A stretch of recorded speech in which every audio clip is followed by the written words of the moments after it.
Good afternoon, ladies and gentlemen. Welcome to One Carlton Gardens. Above all, welcome to my colleague and friend, Condoleezza Rice. You've carried out your tasks with determination, with incredible energy, and with a resolute focus on getting results, because I think for you, diplomacy has only ever been about getting things done and making a difference. You've also carried out your task with enormous charm and grace and friendship, and for that we are extremely grateful. And I believe you've always seen the US-UK friendship and partnership as being at the heart of the drive to build security and prosperity around the world. There is talk about a successor being appointed, I gather. Suffice to say that you will be a very hard act to follow. Both of our countries have lost innocent people in the terrible atrocities last week. Both of us have very strong ties to India and to Pakistan. I think we know that violent extremism is a threat to the very integrity of both those countries.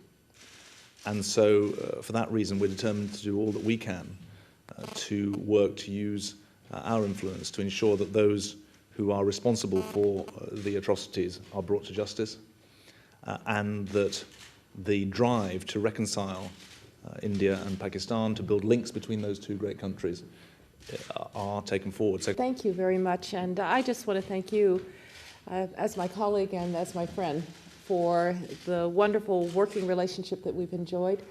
I do think this is likely my last official visit to London, but it fortunately won't be my last visit to London, that's for certain, and I hope that we can stay in touch.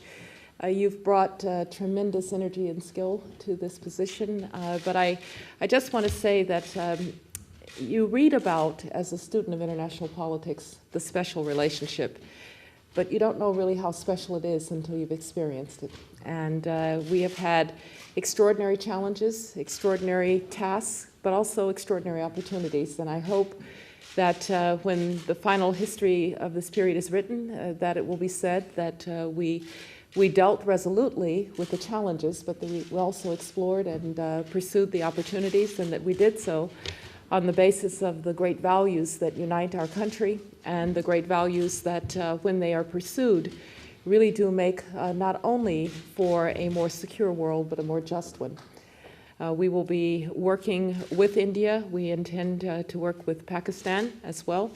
The people who perpetrated this must be brought to justice, and ultimately, the terrorists have to be stopped, because they will keep trying to bring down the civilized values and the civilized world as long as they are not challenged. And that means that challenging them and resolutely going after them is the only choice that we have. So.